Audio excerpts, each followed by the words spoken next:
Hello everyone, welcome to the today's lecture. In today's lecture we are going to discuss about phase contrast microscope. Okay, इससे पहले हम already microscope के काफ़ी सारे lecture देख चुके हैं. उनमें हम माइक्रोस्कोप के टाइप्स, माइक्रोस्कोप के principle, bright field microscope and dark field microscope को स्टडी कर चुके हैं.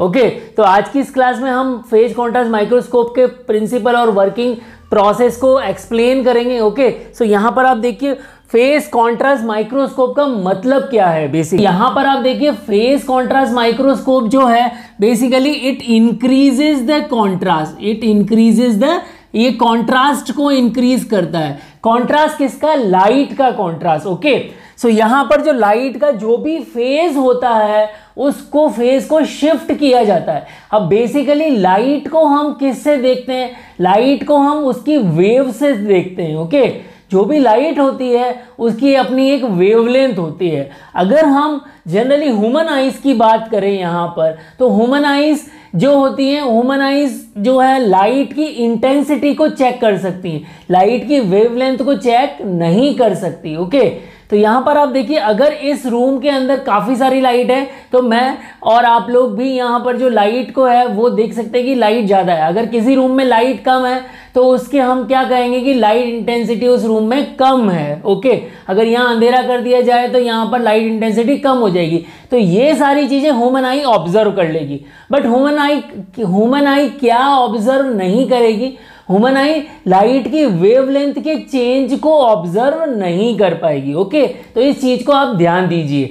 अब यहाँ पर फेज कॉन्ट्रास्ट माइक्रोस्कोप और हम ब्राइट फील्ड माइक्रोस्कोप को देखें तो यहाँ पर आप देखिए ब्राइट फील्ड माइक्रोस्कोप में लिख रहा हूँ ब्राइट फील्ड माइक्रोस्कोप और यहाँ लिख रहा हूँ मैं फेज कॉन्ट्रास्ट माइक्रोस्कोप. ओके, तो यहाँ दोनों में ही डिफरेंस आप देखिए. ब्राइट फील्ड माइक्रोस्कोप में हम क्या कर रहे थे? वहाँ हम स्टेनिंग कर रहे थे. अगर कोई ट्रांसपेरेंट सेल भी थी, ट्रांसपेरेंट सेल को हम क्या कर रहे थे?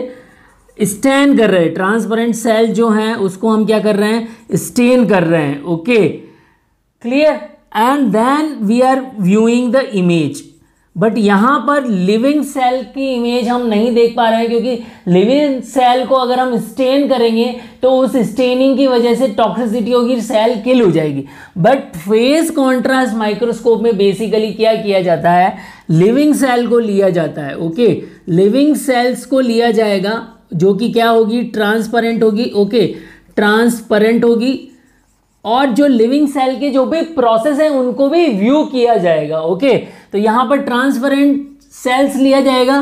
There is no requirement of no staining की कोई ज़रूरत नहीं होगी और सेल कैन बी विजुअलाइज किया जाएगा by increasing the phase contrast. यहाँ पर फेज कॉन्ट्रास्ट जो है, कॉन्ट्रास्ट ऑफ लाइट जो है उसको इंक्रीज किया जाएगा and image can be view. These are the some basic difference between bright field microscope and phase contrast microscope. Okay, तो यहाँ पर आप देखिए जो लाइट का कंसेप्ट है वो क्या है.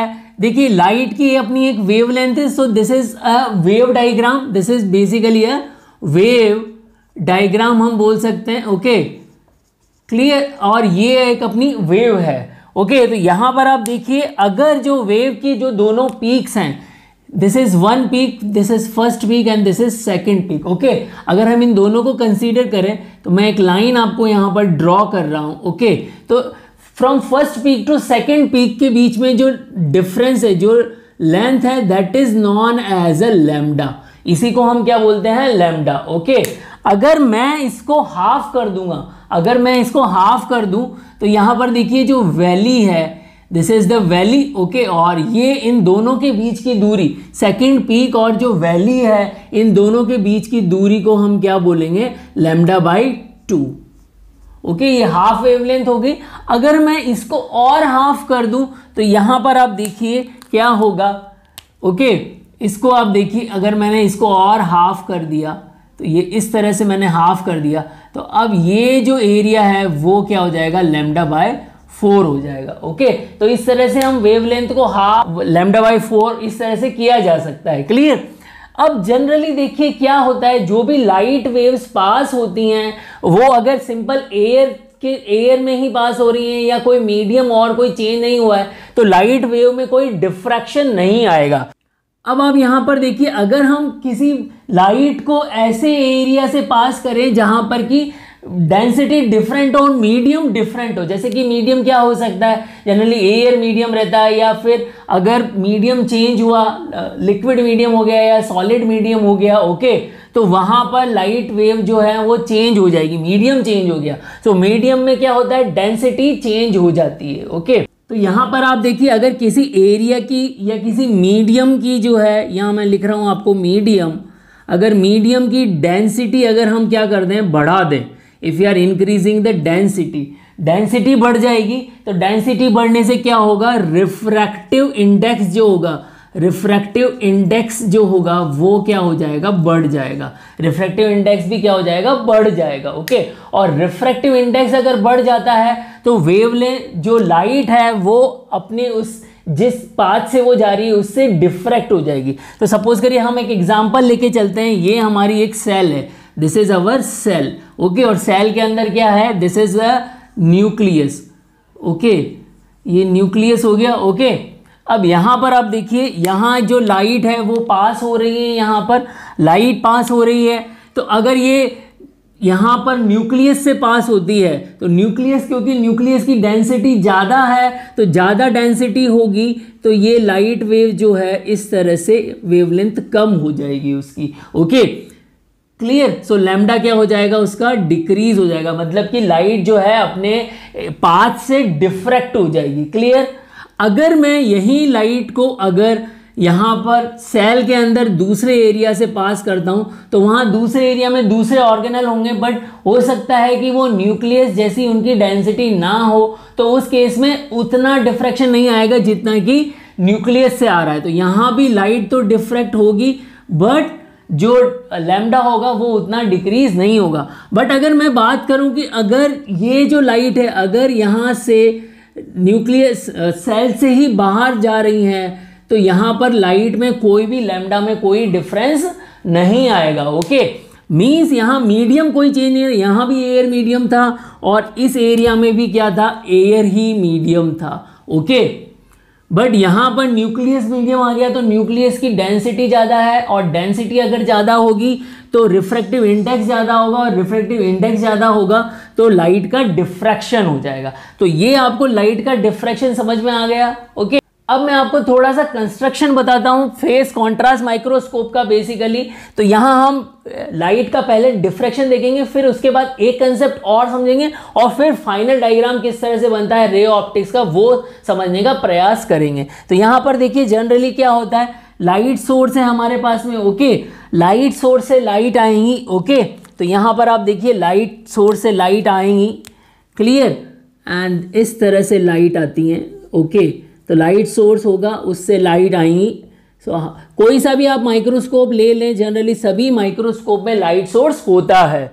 अब यहाँ पर देखिए कंडेंसर होता है, और कंडेंसर से पहले जो है एनुलर होलो रिंग होती है, जो मैंने आप लोगों को डार्क फील्ड माइक्रोस्कोप बताया था वहाँ भी एनुलर होलो रिंग।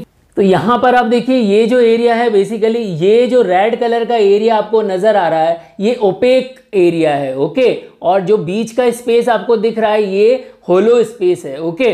तो ये जनरली कंडेंसर से पहले ही रखा हुआ होता है, एक तरह से कंडेंसर से साथ में होता है। तो यहाँ से जब भी लाइट पास होगी तो ओपेक एरिया से पास, इस एरिया से पास नहीं होगी, ओके, और होलो स्पेस से पास होगी। और जो होलो स्पेस होगा वो एक लाइट का कोन बनाएगा, वो क्या बनाएगा, लाइट का कोन बनाएगा। और वो जो लाइट होगी वो कहाँ से पास हो जाएगी, यहाँ पर आप देखिए कहाँ से पास हो जाएगी, ओके। ये लाइट है, okay, and this light is moving in this direction, okay. और ये लाइट फिर कहाँ पर जा रही है, कंडेंसर है, तो कंडेंसर का काम क्या होता है, लाइट को कंडेंस करना, ओके। तो यहाँ पर आप देखिए ये लाइट जो है वो कंडेंसर पर मूव कर गई, ओके, इस तरह से लाइट जो है कंडेंसर पर मूव कर गई। और कंडेंसर का काम क्या होता है, लाइट को कंडेंस करना। तो लाइट को कंडेंस करके कंडेंसर क्या करेगा, बेसिकली ये लाइट को जो स्लाइड पर हमारा स्पेसिमेन रखा हुआ है उस पर कंडेंस करवाएगा। तो यहाँ पर हमारी लाइट जो है वो कंडेंस हो जाएगी, ओके। तो यहाँ पर देखिए अब स्पेसिमेन पर लाइट आ चुकी है। अब क्योंकि जो हमारा स्पेसिमेन है, यहाँ पर रेड कलर का मैंने आपके सामने स्पेसिमेन बनाया है, तो ये स्पेसिमेन की डेंसिटी कुछ भी हो सकती है। ओके, एयर की डेंसिटी क्या है और स्पेसिमेन की डेंसिटी क्या है, वो डिफरेंट हो सकती है। तो अब जो भी डेंसिटी होगी, तो यहाँ पर दो पॉसिबिलिटी होगी। एक तो जो लाइट स्पेसिमेन से टकराएगी वो तो डिफ्रैक्ट हो जाएगी, और दूसरी लाइट क्या होगी, डायरेक्ट लाइट होगी, वो डिफ्रैक्टेड नहीं होगी। क्लियर? तो दो तरह की लाइट हमारे पास में हो गई। एक तरह से आप यहाँ पर देखिए, कुछ लाइट तो जो है स्पेसिमेन से टकरा रही हैं, और कुछ लाइट जो है वो स्पेसिमेन से नहीं टकरा रही हैं। ओके, तो जो स्पेसिमेन से जो लाइट जाएगी वो लाइट क्या हो जाएगी, डिफ्रैक्ट हो जाएगी। ये डिफ्रैक्शन का कंसेप्ट मैंने आपको यहाँ पर बताया। तो यहाँ पर लाइट क्या हो जाएगी, डिफ्रैक्ट लाइट और नॉन डिफ्रैक्टेड लाइट, मतलब कि नॉन डिफ्रैक्टेड लाइट को हम क्या बोलेंगे, डायरेक्ट लाइट। यहाँ पर मैं डायरेक्ट लाइट वर्ड यूज करूंगा, तो वो डायरेक्ट लाइट का मतलब है non diffracted light. Clear everyone? तो यहाँ पर लाइट हमारी क्या हो गई, डिफ्रैक्ट हो।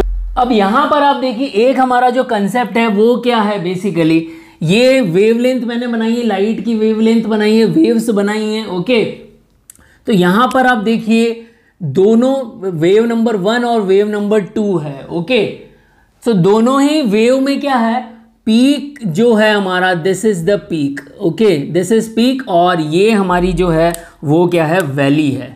This is our valley. Okay, so peak और वैली दोनों ही सेम डायरेक्शन में है। ओके, तो जब दो हमारे पास में लाइट वेव्स हैं, और दोनों की लाइट वेव्स जो हैं अगर सेम है, तो वो एक दूसरे को क्या करेंगी, एक दूसरे से ऐड हो जाएंगी। यहाँ पर पीक से पीक मैच कर रहा है और वैली से वैली मैच कर रही है, तो जो फाइनल हमारे पास में वेव बनेगी वो कंस्ट्रक्टिव वेव बनेगी। ओके, जो हमारी फाइनल वेव बन रही है वो कैसी बन रही है, constructive wave. This is constructive wave. Okay, so constructive intensity वाली लाइट बनेगी यहाँ पर। ओके, कंस्ट्रक्टिव इंटेंसिटी होगी इनकी। क्लियर है? यहाँ पर नेक्स्ट आप देखिए क्या हो रहा है, हमारे पास में फर्स्ट लाइट वेव है एंड सेकेंड लाइट वेव है। ओके, अब यहाँ पर आप देखिए क्या हो रहा है, this is our peak, this is peak and this is valley. Okay, this is our valley.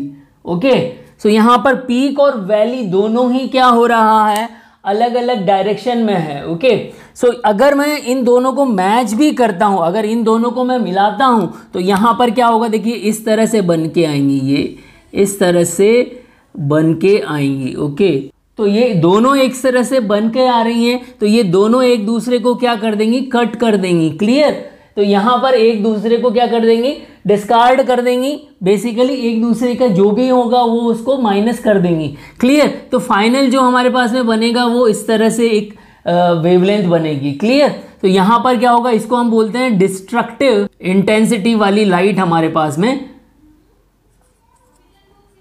बनकर आएगी। Okay, so this is the another concept over here. Okay, so अब यही कंसेप्ट हम आगे इसको देखेंगे कि यहां पर क्या हो रहा है, कंस्ट्रक्टिव इंटेंसिटी हो रही है और डिस्ट्रक्टिव इंटेंसिटी ऑफ लाइट हो रही है। ये तो एक हमारा कंसेप्ट हो गया। ये कंसेप्ट किस तरह से फेज कॉन्ट्रास्ट माइक्रोस्कोप में लागू होता है उसको देखने का प्रयास करेंगे। बेसिकली फेज कॉन्ट्रास्ट माइक्रोस्कोप में अगर आप देखो तो यहां पर क्या है, फेज रिंग है हमारे पास में। कौन सी रिंग है, फेज रिंग। मैं आपको यहां पर बना के बता रहा हूं कि फेज रिंग कैसी होगी। ओके, यहाँ पर आप देखिए ये जो है फेज कॉन्ट्रास्ट माइक्रोस्कोप की फेज रिंग है। Okay, so this is phase ring, this is phase, rest of the area जो है this is phase space. Okay, clear everyone? अब यहाँ पर आप देखिए क्या होगा, जो ऑब्जेक्टिव लेंस है, ऑब्जेक्टिव लेंस के जस्ट पास में ही हमारा पास में क्या होती है, फेज रिंग होती है। ये तो हमारी जो है इस पे, अब यहाँ पर आप देखिए ये स्पेसिमेन से लाइट क्या हो जाएगी, डिफ्रैक्ट हो जाएगी। ओके, सो ये लाइट क्या हो गई, डिफ्रैक्ट हो गई। सो यहाँ पर इनिशियली स्पेसिमेन से जो लाइट डिफ्रैक्ट हो रही है उसकी इंटेंसिटी जो है वो λ/4 कम कर दी जाती है। वो λ/4 क्या कर दी जाती है, कम कर दी जाती है। इसी को हम फेज शिफ्ट बोलते हैं। इसी को हम क्या बोलते हैं, फेज शिफ्ट बोलते हैं। तो ये फेज कॉन्ट्रास्ट माइक्रोस्कोप में एक बहुत बड़ी खासियत होती है कि जो स्पेसिमेन से जो डिफ्रैक्टेड लाइट गई है उसको कितना क्या कर दिया जाता है, रिटार्ड कर दिया जाता है। कितना रिटार्ड कर दिया जाता है, λ/4 रिटार्ड कर दिया जाता है। Okay, clear everyone. तो यहां पर इसको λ/4 रिटार्ड कर दिया गया है। बाकी जो डायरेक्ट लाइट जा रही है वो डायरेक्ट लाइट मैं अलग कलर से आपको बना रहा हूं। यहां पर आप देखिए ये डायरेक्ट लाइट है। ओके, सो यहां पर आप देखिए ये डायरेक्ट लाइट हमारी गई। ओके, सो अब दोनों तरह की लाइट हमारे पास में जा रही है, डायरेक्ट लाइट और रिटार्डेड लाइट और नॉन रिटार्डेड लाइट। ओके, सो ब्लू कलर वाली जो है नॉन रिटार्डेड लाइट हो गई, एक तरह से नॉन डिफ्रैक्टेड आप इसको बोल दो, नॉन डिफ्रैक्टेड लाइट। ओके, अब ये फेज रिंग पर, अब यहां पर आप देखिए फेज रिंग का स्ट्रक्चर मैं आप लोगों को बता चुका हूं। तो जो रिटार्डेड लाइट है, सपोज करिए ये रिटार्डेड लाइट है। Okay, retarded light, clear. तो ये रिटार्डेड लाइट जो है वो फेज रिंग से जा रही है। तो यहां पर जो रिटार्डेड लाइट जा रही है वो किससे पास होती है, फेज स्पेस से पास होती है। It pass from the phase space. तो यहां पर ये कोई भी लाइट में कोई भी चेंज नहीं करेगी, उसका फेज शिफ्ट नहीं करेगी। तो यहां पर जो रिटार्डेड लाइट है उसमें फेज रिंग से कोई भी, हमारा जो फेज रिंग का जो एरिया है उसमें फेज स्पेस से पास हो गई है। तो यहां पर कोई भी शिफ्ट नहीं होगा। ओके, बट जो डायरेक्ट लाइट है, कौन सी लाइट है, डायरेक्ट जो लाइट है हमारी। Okay, I am writing over here direct light. Okay, वो किससे पास कर रही है, the light is passing from phase ring. Okay, और ये फेज रिंग से पास कर रही है। तो इसको फेज रिंग क्या करेगी, इसको λ/4 एडवांस कर देगी। इसको क्या कर देगी, λ/4 एडवांस कर देगी। मतलब इसकी जो लैम्डा वेवलेंथ है उसको λ/4 बढ़ा दिया जाएगा। ओके, तो दो चीजें हो रही हैं यहां पर। पहला जो स्पेसिमेन था वहां से जो लाइट डिफ्रैक्टेड हुई थी उसको रिटार्ड कर दिया गया। ओके, λ/4 रिटार्ड कर दिया गया। और अब यहां पर आप देखिए जो लाइट नॉन डिफ्रैक्टेड थी, ये लाइट यहां पर आप देखिए ये हमारी फेज रिंग में आपको बना के बता रहा हूं। दिस इज फेज रिंग हो गई। Okay, this is phase ring. तो अब अगर ये लाइट इससे पास हो रही है, ओके, अगर ये ब्लू कलर की लाइट जो है इसी से पास हो रही है, तो यहां पर आप देखिए मैं इसको ब्लू कलर वाली लाइट को यहां पर again it is passing from phase ring, phase ring से पास कर रही है। ओके, और फेज रिंग से पास होने के बाद में इसको क्या कर दिया जा रहा है, λ/4 रिटार्ड कर दिया, सॉरी λ/4 एडवांस कर दिया जा रहा है। ओके, सो ये इस तरह से लाइट वेव मैंने आप लोगों के लिए बना दी। ओके, ये लाइट, सो यहाँ λ/4 का एडवांसमेंट किया जा रहा है। ओके, तो अब आप देखिए एक प्लेस पे क्या किया जा रहा है, λ/4 रिटार्ड कर दी जा रही है, और दूसरे प्लेस पर क्या हो रहा है, λ/4 से एडवांस कर दिया जा रहा है। ओके, तो दोनों ही अपोजिट हो गए। तो यहां पर दोनों अगर अपोजिट हो गए तो डिस्ट्रक्टिव इंटेंसिटी वाला केस हो गया। Okay, so due to destructive intensity यहाँ फाइनल इमेज प्लेन पर हम दोनों ही लाइट की जो है इमेज को व्यू कर लेंगे by contrasting of the image. Okay everyone, so यहां पर आप देखिए एक हमारे पास में रिटार्डेड लाइट थी, रिटार्डेड लाइट थी। ओके, सो रिटार्डेड लाइट का हमने क्या किया, λ/4 से उसको डिक्रीज कर दिया। और एक हमारे पास में स्पेसिमेन से अनरिटार्डेड लाइट थी। ओके, डायरेक्ट लाइट जिसको हम बोलते हैं। ओके, उसका हमने λ/4 से इंक्रीज कर दिया, कहां पर, फेज रिंग में। ओके, इन फेज रिंग। Clear everyone. तो यहां ड्यू टू डिस्ट्रक्टिव इंटेंसिटी के कंसेप्ट से यहां पर क्या बन जाएगी, हमारी इमेज बनकर आ जाएगी। ओके, सो यहां पर आप देखिए यहां हमारे पास में क्या क्या एडवांटेजेस हैं फेज कॉन्ट्रास्ट माइक्रोस्कोप के। देखिए क्या क्या एडवांटेजेस हैं। फर्स्ट, लिविंग सेल्स को हम देख सकते हैं, जबकि ब्राइट फील्ड में हम लिविंग सेल्स को नहीं देख पाते। ओके, वहाँ स्टेनिंग करनी पड़ती है, यहाँ स्टेनिंग की ज़रूरत नहीं है। और क्या है, थिन टिश्यू स्लाइसेस को देख सकते हैं। जो थिन टिश्यूज़ होते हैं उनको अच्छे तरीके से हम देख पाएंगे फेज कॉन्ट्रास्ट में। सब सेलुलर पार्टिकल्स जो होते हैं, सेल के अलग अलग ऑर्गेनल्स हैं, उनको हम देख सकते हैं। इसके अलावा सेल डिवीज़न को देखा जा सकता है, सेलुलर प्रोसेस को होते हुए देखा जा सकता है, माइटोकॉन्ड्रिया के जो अलग अलग रिएक्शंस होती हैं उनको लाइव देखा जा सकता है। ओके, माइटोटिक क्रोमोसोम्स को देखा जा सकता है इससे।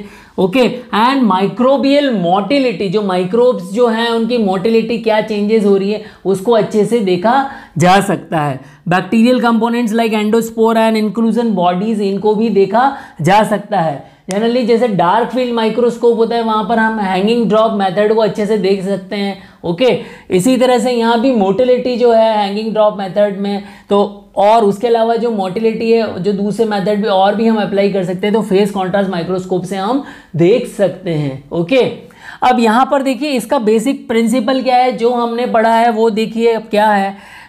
It is based on the small changes in the light rays. Okay, तो यहाँ पर क्या किया जा रहा है, small changes in light rays, light rays में कुछ स्मॉल चेंजेस किया जा रहा है। ओके, जैसे कि हमने λ/4 इंक्रीज किया था और डिक्रीज किया था। ओके, सो ये चेंज हमने किया, changes in the light ray induce by differences in the thickness and refractive index. Okay, so जो थिकनेस थी मीडियम की और रिफ्रैक्टिव इंडेक्स जो था उसकी वजह से क्या हो रहा था, जो लाइट वेव्स के अंदर चेंज किया जा रहा था। तो थिकनेस की वजह से पहले हम यहाँ पर डिफ्रैक्ट कर रहे थे और फिर फेज रिंग ऐसा हमने ले लिया जो कि लाइट लैम्डा को क्या कर दे, λ/4 इंक्रीज कर दे। तो इस तरह के हमने मैटर वहाँ पर ले लिए। Okay, so thickness and Ri of different parts of an object can be transformed into differences in the brightness or light intensity। तो इस तरह से हम brightness और light intensity को चेंज करके फाइनली इमेज हम देखते हैं। ओके, सो यहाँ पर एक चीज मैं आप लोगों को बताना भूल गया, बेसिकली फेस कॉन्ट्रास्ट माइक्रोस्कोप की डिस्कवरी किसने की थी। ओके, सो फेस कॉन्ट्रास्ट माइक्रोस्कोप की जो डिस्कवरी की थी फ्रिट्ज ज़र्निक ने की थी। यहाँ पर ये क्वेश्चन आ सकता है आप लोगों के लिए यूपीएससी, जीपैट और कॉम्पिटिटिव एग्जामिनेशन के अंदर। ओके, 1930 के आसपास इसकी डिस्कवरी हो गई थी फेस कॉन्ट्रास्ट माइक्रोस्कोप की और इसने एक रेवोल्यूशन लाया था। और इसी के फलस्वरूप 1953 में फ्रिट्ज ज़र्निक को जो है फिजिक्स का नोबेल प्राइज मिला था। ओके, तो ये चीज़ आप याद रखिएगा कि किसने इसको डिस्कवर किया था। यहाँ पर क्वेश्चन आप लोगों के लिए बनेगा। Now just look at the ray diagram of phase contrast microscope. This is already I discussed with you guys.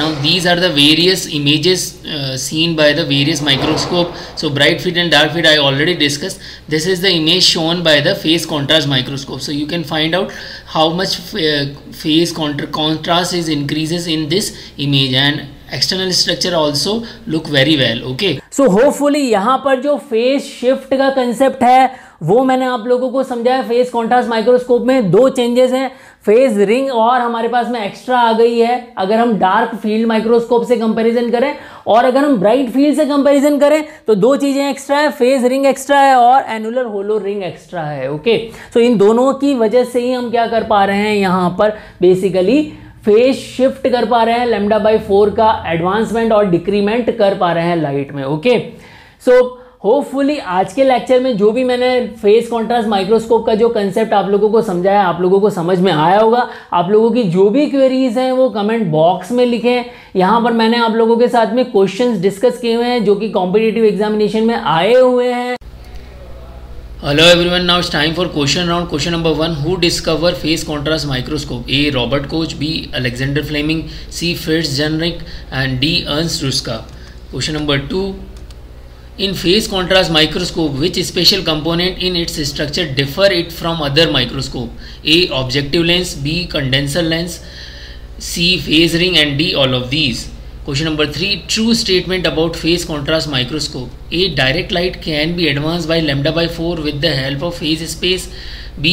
Diffracted light from specimen can be retarded by λ/4, both of these, and D. None of these. Question number 4, in phase contrast microscope image formed due to A. constructive interference, B. destructive interference, C. both of these, and D. none of these. Question number 5, what are the advantages of phase contrast microscope? A. It not required staining. B. Living cell can be visualized. C. Contrast with background is very good, and D. all of these. So I already given answer of all of these question in my lecture. So go through with the lecture and answer in comment box. और video को like करें, share करें। यहाँ पर मैं आप लोगों से ये नहीं कहूँगा कि आप लोग सब्सक्राइब करें ही करें, अगर आप लोगों को अच्छा लगता है तो ही आप सब्सक्राइब करें और दूसरों को भी बताएं।